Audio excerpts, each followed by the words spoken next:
ayat ieu neruskeun ayat nu kamari, di mana kamari dijelaskeun bahwa engke di yaumul kiamah para rasul-rasul ku Gusti Allah Subhanahu wa taala. Masya Allah. Ditanya para rasul teh dek dipenta pertanggungjawaban tentang tabligur risalahna, kena kasaksian ku umat, kena kadenge ku umat, kena kanyahoan ku umat.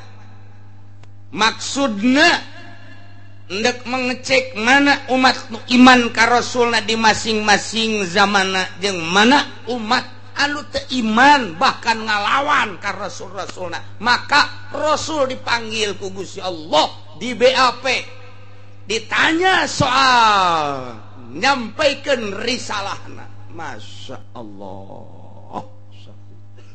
Ulah-ulah rasul dipanggil ku Gusti Allah anu ieu teh ancamanana neraka. Sangkilang bupati bae di peta pertanggungjawabanana, gubernur di peta pertanggungjawabanana, DPR di peta pertanggungjawabanana. Nyana teh kesang badag kesang halus. Lamun nyana teu main jalan dapur bahaya. Untung jalan aya dua, hiji jalan hareup, kadua jalan dapur. Lolobana pejabat make jalan dapur. Iyalah lantaran dek dipenta pertanggungjawabanana presiden dek mikeun jabatanana ke penerus bangsa. Iya dipenta pertanggungjawabanana selama nyana menjabat 1 periode atau 2 periode. Apa yang telah dilaksanakan sesuai atau tidak pelaksanakan dengan aturan-aturanna. Lantaran singa ada negara urang teh lain milik pejabat, kutitipkan bangsa dan negara ku cek Bung Karno. Bahasana ge kutitipkan.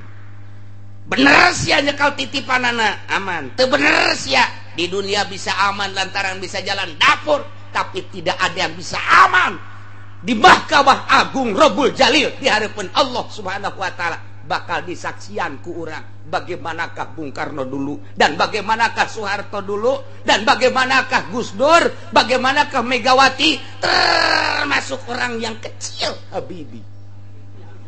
Bakal dipenta pertanggungjawabanana kok bisa lucu eta tim-tim, termasuk SBY 2 periode dipenta pertanggungjawaban ku Gusti Allah engke di Rabbul Jalil, urang sebagai saksina.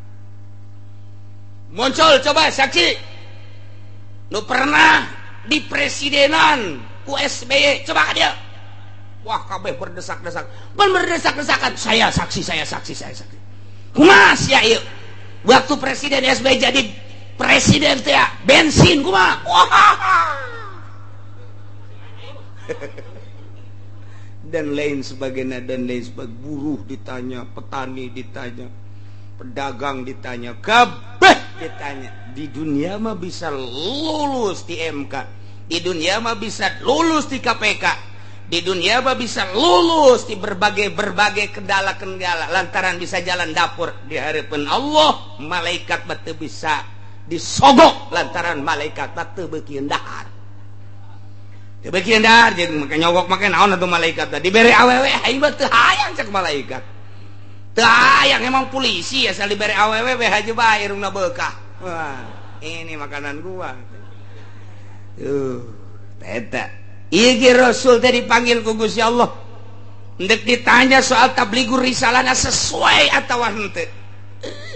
Nu bisa ngomong sakitu ge Rasul teh tepat-tepat bae. Ngalaksanakeun tugas dan nu pohara. Begitu dipanggil ku Gusti Allah, kumaha jawabna? Qalu la ilma lana innaka anta allamul ghuyub. Nu bisa jawab kabeh nyanggakeun sadaya-daya ka Gusti, da Gusti nu maha uning kana urusan-urusan anu gaib mangga nyanggakeun eueuh nu ngajawab. Panggil Kangjeng Nabi Isa maju Kangjeng Nabi Isa. Tanya ku Gusti Allah, selama maneh hirup di dunia dijieunkeun pangeran ku umat Kristiani, dijieunkeun Tuhan ku umat Katolik, dijieunkeun pangeran ku umat Kristen Protestan.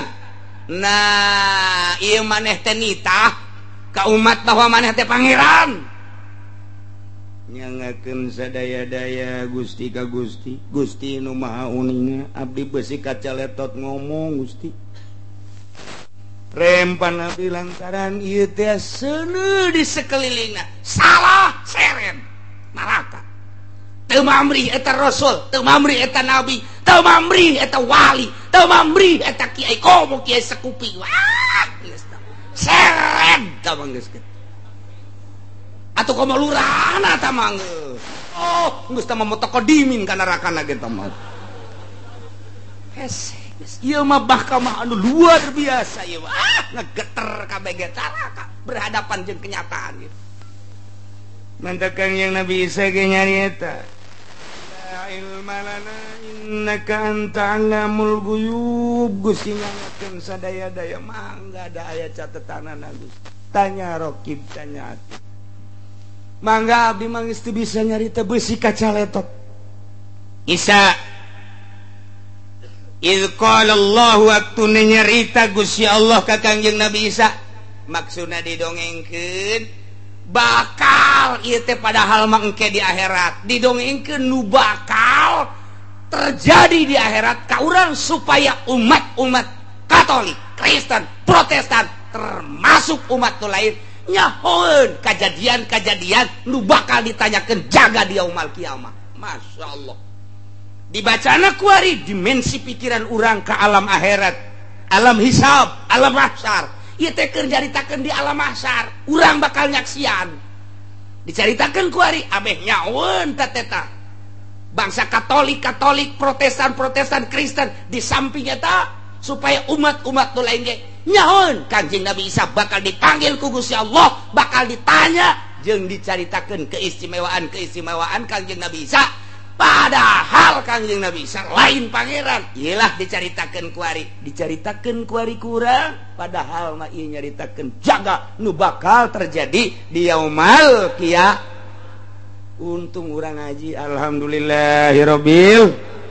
Jadi nyaho geus pikiran urang ku ari ulah mikiran dasi, ulah mikiran sapatu herang, ulah mikiran jas, ulah mikiran samping, ulah mikiran jabatan, ulah mikiran pamajikan, ulah mikiran anak. Kuari teh urang ngahayal ieu teh di mahsyar. Tadi geus gadahar uduk oh masalah guys. Di mahsyar ieu. Ya Allah.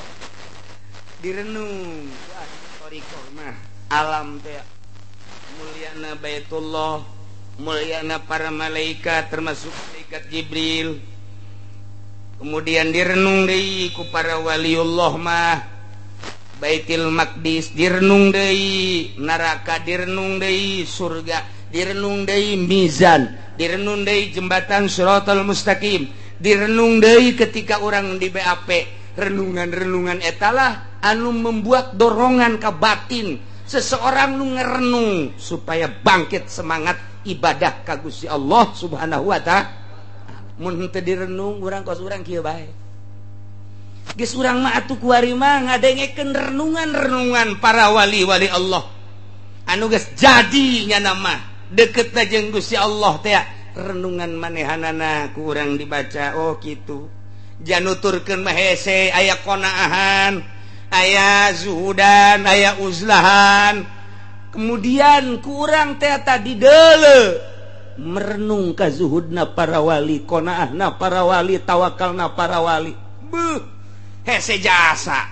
Lantaran nya mah keur carita zuhudna bae nu aya bagikeun nu eueuh ulah diteangan saha jelemana satangerang coba. Ulah-ulah budak sakola geus sama sakola mah ngeueuh jurusan kiai bae nu aya jurusanna eueuh hiji-hiji aja. Nu aya bagikeun, nu eueuh ulah diteangan. Teu cuma teu moal bukan naon. Tugas kitu mah.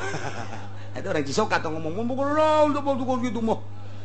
Ieu mah hendeuk lain nyaritakeun boga naon, hendeuk nyaritakeun ibadah ka Gusti Allah Subhanahu wa ta'ala. Eta cenah dahar, mun masih keneh mikiran dahar, sia ulah make norekat-norekat. Cicing sia ditu ngejedog tu ngojeg sia. Mun masih keneh nyaritakeun dahar nginum ngojeg di ditu ulah nyaritakeun torekat. nyaritakeun tarekat badeg pepegatan jeung dunia. Emang dititah ulah loba omong sia disoekeun sia ku aing. Can datang berarti ilmuna. Can datang dahar mah nu ngaturna Allah lain urang, nginum mah nu ngaturna Allah lain urang.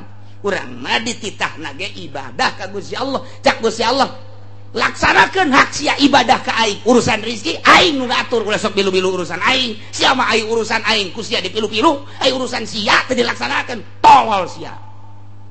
Urang lamun dikitu-kitu di akhirat, maju.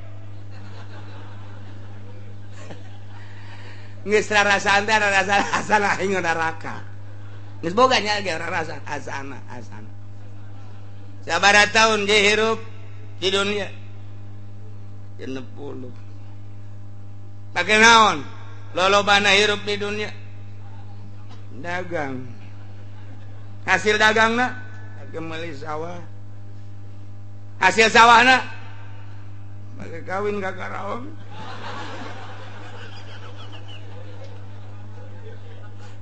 Cek malaikat tuh ieu makanan gua ieu. Malik. Cek malaikat Zabaniyah, Malik. Ieu hiji ieu. Mangsa urang ieu, jahanam bukakeun jahanam. Sia di dunia 60 tahun tulisan salat mah saeutik jasa ngan lebaran doang. Ieu lobana sia dagang bae, dagang pandagang mah urusanna eta mah rezeki.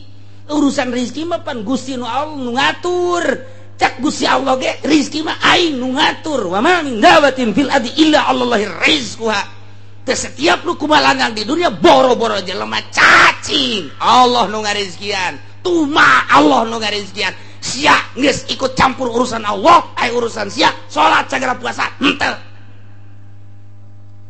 Cak Zabaniyah seret geus ulah loba omong temen nu geus. Seret.